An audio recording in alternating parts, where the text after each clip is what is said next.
r/Askreddit. Longtime therapists of Reddit. In the last 2 decades the world has changed quite dramatically. What have been the reasons that you've noticed for patients to seek mental health guidance? I work with college students primarily. The issues have largely stayed the same in the age group, but there's a lot more discussion about healthy boundaries with social media. We're also seeing a lot more severely mentally ill students because the support has been there to help them get through high school. And the helicopter parents calling our clinic has gone up sharply. Their kids are often the most stressed out by the family relationships. I have a helicopter parent. I think most of my stress comes from her. It's gone up since I have started driving.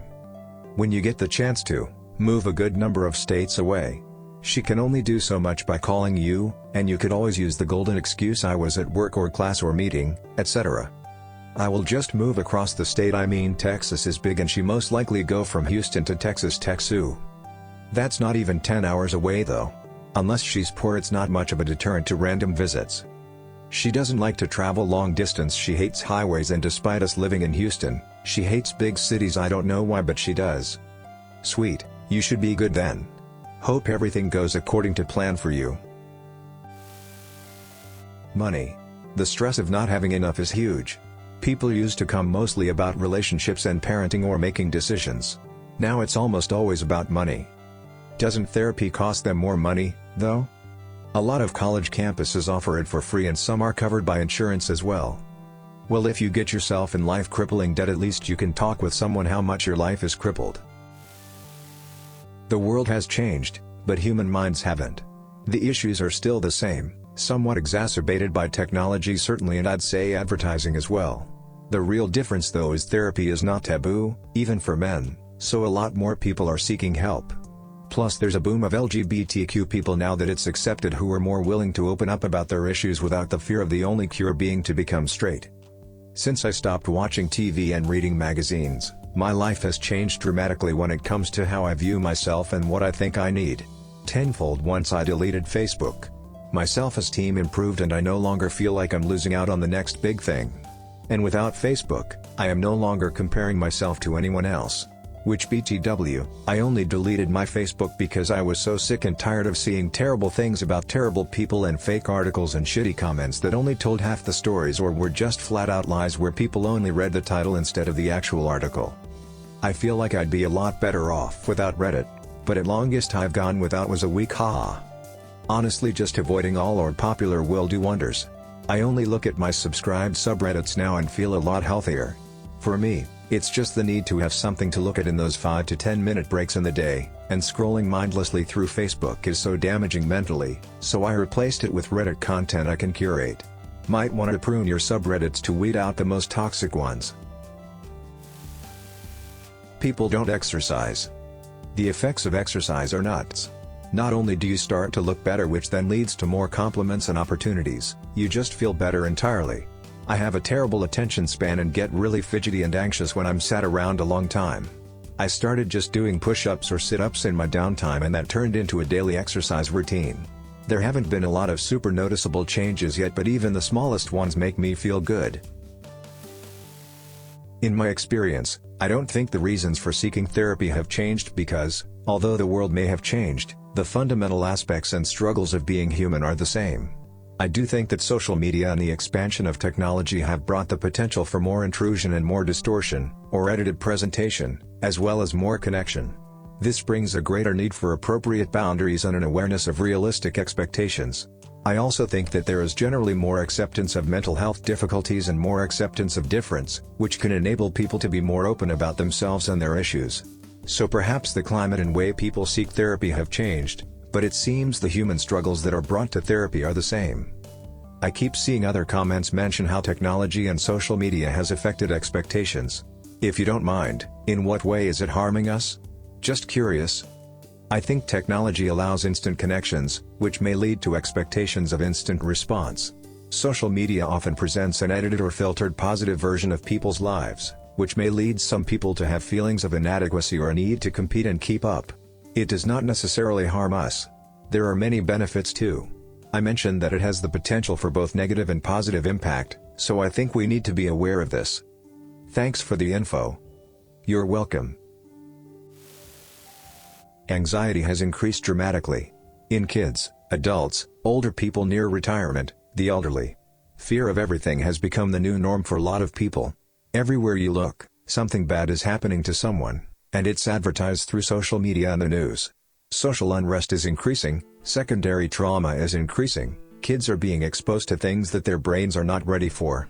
This is not a car of society was better when, but a real pandemic of fear. When parents are scared, kids get scared. It's an endless feedback loop of fear and anxiety. Anxiety always leads to depression. Look for that next. I've never viewed anything as scary growing up, aside other than stuff that's more imaginary monsters and loud sounds. I suppose I grew numb to the violence, due to the access of the internet. Gore, suicide, shootings, and cartel videos are stupid easy to find. Social media is also at the same time unavoidable in most people's lives. When 13 Reasons Why came out, my therapist told me many needed to talk about it and a couple people made emergency appointments afterwards. I am very much an adult. My therapist told me flat out not to watch it. I respect her a lot and haven't watched it and won't ever watch it. I would like to back this up. I was in a dark place when it came out and it was advised I avoid the show. I didn't. I watched it. Please, people, if you have suicidal thoughts, don't feed those thoughts by watching things like 13 Reasons Why. Absolutely. The suicide scene is the worst thing I've ever watched. I have a bad habit of hate watch and hate reading TV, movies and books. More patients come in for issues with dealing with homosexuality, obviously. Interesting, I would have thought it would be the opposite due to less oppression recently of them. Seems like being closeted would cause more problems? Remember that a lot of people are now more willing to explore it. Whereas before, more people would have maintained heterosexuality. Also, more people are willing to talk about it. Whereas before, they would have been ashamed to seek counseling.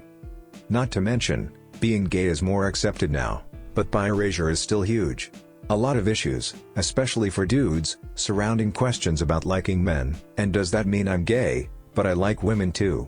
Our culture still reinforces this notion that you suck a dick means you're infected with the gay and you can never properly love a woman ever again. As a bi male who's been out for 15 years, this is absolutely true. Even within the LGBTQ community, bi erasure is rampant. My trans roommate calls me straight man all the time, because I'm married to a woman. It's infuriating, so I started calling her Fat Nikki and told her I won't stop until she stops. Fat Nikki. Not me but my mum. She says that people have become a lot more precious and things are overdiagnosed to appease worried parents. She directly correlates it to the lack of social provisions from the government and the lack of trust and responsibilities given to kids. I've said it before and I'll say it again. Parents, let your kids fuck up. Let them work on a solution, or cleaning it up, whatever. But berating them, and making them stand there while you clean it up bitching about how hard your life is without having to clean up their mess is one of the most fucked up things a parent can do. Also, talk to your kids like kids. They're not adults, they're kids. Don't talk to them like babies, just kids. They haven't seen what you've seen, they don't know what they know. They're still trying to make sense of the world. Forcing your viewpoint on them, especially one that doesn't match their experience, is a great way to get a strained relationship.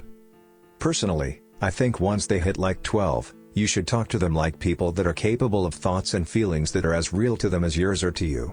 There's nothing that drives a rift between a parent and child as much, disregarding obvious abnormalities like abuse, as having your parents treat you as if your thoughts and feelings are unimportant or invalid because of your age. I go out of my way with my nieces and nephews to ask them about their lives, and in a lot of cases I learn about stuff that bothers them or aspirations that they have that their parents don't because they treat everything in their lives as trivial. Oh, definitely talk to them like they're people.